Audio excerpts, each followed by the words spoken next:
আমাদের মিল্লতের মুসলিম উম্মার খুবই দুর্দিন।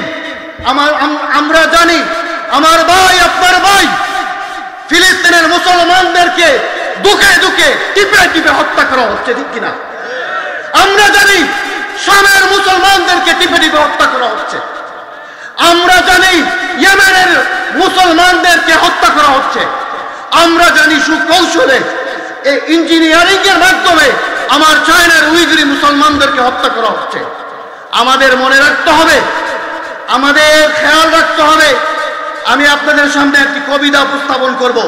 আমাদের মুর্শিদুল আল্লামা ফুতলি সাহেব রহমতুল্লাহ আলাইহি মালায়ে কলমদের মধ্যে তানবিয়া কবিতা একটি লিখেছেন।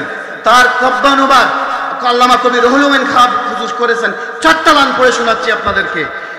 দিকে দিকে প্রলয় তুফান, যায় মিটিয়া নবীর দিন, দম্ভ বেড়ে ফিরছে কাফের, নিদ্রা বিবর মুসলিমিন। আমি আবার বলি, আমার একটু বাঁকা হয়ে গেছে কথাটা। দিকে দিকে প্রলয় তুফান, যায় মিটিয়া নবীর দিন, দম্ভ বেড়ে ফিরছে কাফের, নিদ্রা বিবর মুসলিমিন। আমার ভাইরা, আইয়ুল ইখওয়ান, আইয়ুহাস শাবাব, আইয়ুহাল মুসলিমুন ওয়াল মুমিনুন, ফাক্কির ইয়া আখি, ফাক্কির। আপনাদেরকে চিন্তা করতে হবে, আমরা তো আসলেই মরে আছি না? আমরা কি দাবি করতে পারি আমরা উম্মতে মুহাম্মাদি? দাবি করতে পারি? আমরা পারি না, কারণ আমরা নিদ্রায় নিবর হয়ে আছি। আমাদের মুর্শিদ আল্লামা ফুলতলি সাহেব রহমতুল্লাহ আলাইহি আমাদেরকে এই কবিতার মাধ্যমে আমাদেরকে জাগ্রত হওয়ার প্রেরণা দিয়েছিলেন। কিন্তু আমরা তার মুরিদ এবং মুহিব্বিন, আমরা নিদ্রা নিবর ভাবে ঘুমিয়ে আছি। আমাদের জেগে থাকা প্রয়োজন কিনা? আমাদের পাহারাদার হওয়ার প্রয়োজন কিনা? আমরা পাহারাদার হতে হবে। আমার মিল্লতের এই দুর্দিনে আল্লামা বনি সাহেবুল্লাহ রহমতুল্লাহ আলাইহি রিসালাত ওয়াদ মাহফিল, আজকে 24তম মাহফিল। আমার ভাইরা, আল্লাহ রাব্বুল ইজ্জত তার নবী এবং রাসূলের মাধ্যমে শেষ নবী খাতামুন নবিয়্যিন সাইয়্যিদুল মুরসালিন মুহাম্মদুর রাসূলুল্লাহ সাল্লাল্লাহু আলাইহি ওয়াসাল্লামের শেষ থেকে আমরা মুহাম্মদ সাল্লাল্লাহু আলাইহি ওয়াসাল্লামের ইন্তেকালের পর থেকে, আল্লাহর রাসূল এই ওয়ার্ল্ড থেকে ডিপার্ট হওয়ার পর থেকে এই উম্মাহ এবং আল্লাহ এবং তার দ্বীনকে এই জমিনে প্রজ্বলিত রাখার জন্য আল্লাহ রাব্বুল ইজ্জত একদল মানুষকে নিয়োজিত করেছেন। আর তারা কারা? ওলিউল্লাহ, আল উলামা ওয়ারাসাতুল আম্বিয়া। আমাদের মনে রাখতে হবে। আর আমাদের বিশ্বাস, তাদের মধ্য থেকে অন্যতম এক ওলি ছিলেন জামানার মুজাদ্দিদ আল্লামা ফুলতলি সাহেব রহমতুল্লাহ আলাইহির সুযোগ্য খলিফা, উস্তাদুল মুহাদ্দিসিন আল মুফাসসিরিন, পীরে কামিল, ইনসানে কামিল আল্লামা বনি সাহেব রহমতুল্লাহ আলাইহি, ঠিক কিনা? আমরা আজকে এখানে তার 24তম ইসালা সোয়াব মাহফিলে উপস্থিত হতে পেরে আল্লাহর দরবারে শুকর আদায় করি।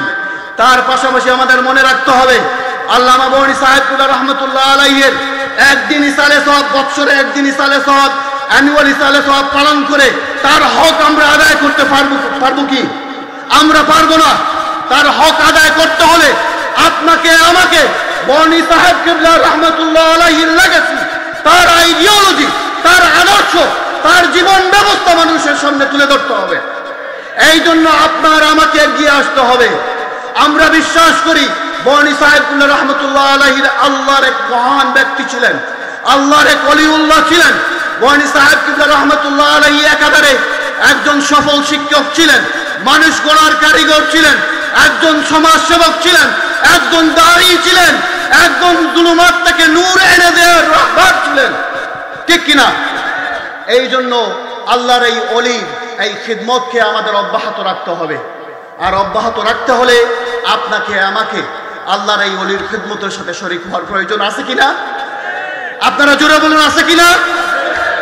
আমাদেরকে এগিয়ে আসতে হবে। আমি ওই দিন প্রস্তুতি সভায় প্রস্তাবনা হিসেবে রেখেছিলাম, দ্যাট ওয়াজ মাই প্রপোজাল, আমরা বনি সাহেব রহমতুল্লাহ আলাইহি রিসার্চ সেন্টার এখানে খুলব।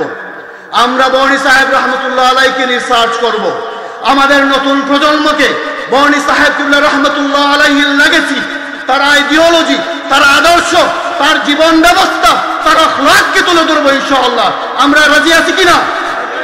আমি আপনাদের সহযোগিতা কামনা করি। আমি এও সহযোগিতা কামনা করি আপনারা সবাই বনি সাহেব রহমতুল্লাহ আলাইহির খেদমতকে অব্যাহত রাখুন। আপনাদের যার যা কিছু আছে আপনাদের মাল দিয়ে, আপনাদের দোয়া দিয়ে, আপনাদের দম দিয়ে, আপনাদের সন্তান দিয়ে, আপনাদের সন্তান সন্ততি যা যা আছে সবাইকে দিয়ে বর্ণি সাহেবুল্লাহ রহমতুল্লাহ আলাইহির খেদমতে শরীক হন। আপনারা কি রাজি আছেন? আমরা কি বর্ণি সাহেবুল্লাহ রহমতুল্লাহ আলাইহির ঋণ শোধ করতে পেরেছি?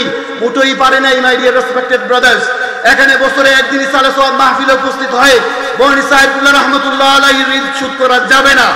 আমরা জানি বর্ণি সাহেবুল্লাহ রহমতুল্লাহ আলাইহি তার ওলি আল্লাহদের উত্তরসূরি হিসাবে, শাহজালালের শাহপরানের উত্তরসূরি হিসাবে, আল্লামা ফুলতলি সাহেবুল্লাহ রহমতুল্লাহ আলাইহির যোগ্য উত্তরসূরি হিসাবে এই জমিনে, এই অন্ধকার জমিনে আল্লাহর কোরআনের আয়াত আল্লাহু ওয়ালিয়ুল্লাযীনা আমানু ইখরিজুহুম মিনাজ-জুলুমাতি ইলান-নূর।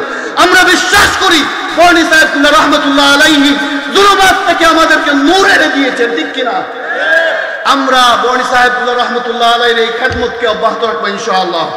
আসুন আমরা সবাই মিলে শপথ নেই, একদিন ইসালে সওয়াব মাহফিলে উপস্থিত না শুধু না, আমরা বর্ণি সাহেবুল্লাহ রহমতুল্লাহ আলাইহির প্রত্যেকটা খেদমতের সাথে জড়িত হওয়ার তৌফিক আল্লাহ যেন আমাদেরকে দান করে। মাই ডিয়ার রেসপেক্টেড ব্রাদার, আমাদের মুসলমানদের, আমাদের মিল্লতের, আমাদের উম্মার দুর্দিন আজকে আমাদের জেগে থাকতে হবে। আমাদের ভবিষ্যৎ প্রজন্ম, ফিউচার জেনারেশনকে we have to educate them, and education is ইলমুন নাফিয়া। আমাদেরকে ইউজফুল নলেজ এডুকেশন দিতে হবে। এই জন্য মাদ্রাসামুখী হওয়া প্রয়োজন, ওলি আল্লাহদের সহবতে আসা প্রয়োজন। এই জন্য আমাদের বাচ্চাদেরকে অ্যাটিটিউড এডুকেশন টিচিং দেওয়া প্রয়োজন। আমাদের বাচ্চাদেরকে যেন আমরা ইসলাম, আল্লাহ এবং তার রাসূলকে চিনিয়ে দিতে পারি। আপনারা সতর্ক থাকবেন, বিভিন্নভাবে আমার আল্লাহ তার রাসূলের আদর্শকে বিকৃত করার জন্য মুনাফিক নামদারি কিছু মানুষ এই জমিনে আল্লাহর রাসূলের সময় ছিল, এখনো আছে, ঠিক কিনা? এই জন্য আপনাকে আমাকে পাহারাদার হতে হবে।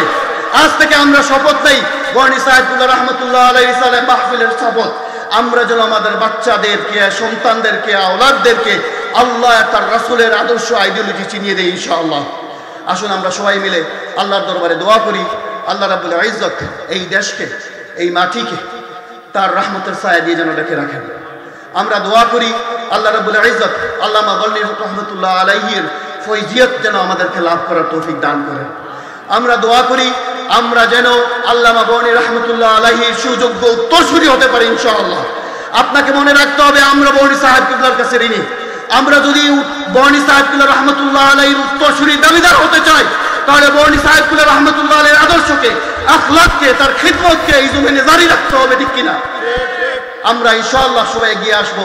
আল্লাহ আমাদেরকে তৌফিক দান করুন। আকুলু কাওলি হাযা আস্তাগফিরুল্লাহ লি ওয়া লাকুম ওয়া লিসাইরিল মুসলিমিন ফাস্তাগফিরুহু ইন্নাহু হুয়াল গফুরুর রহিম। আসসালামু আলাইকুম ওয়া রাহমাতুল্লাহি ওয়া বারাকাতুহু।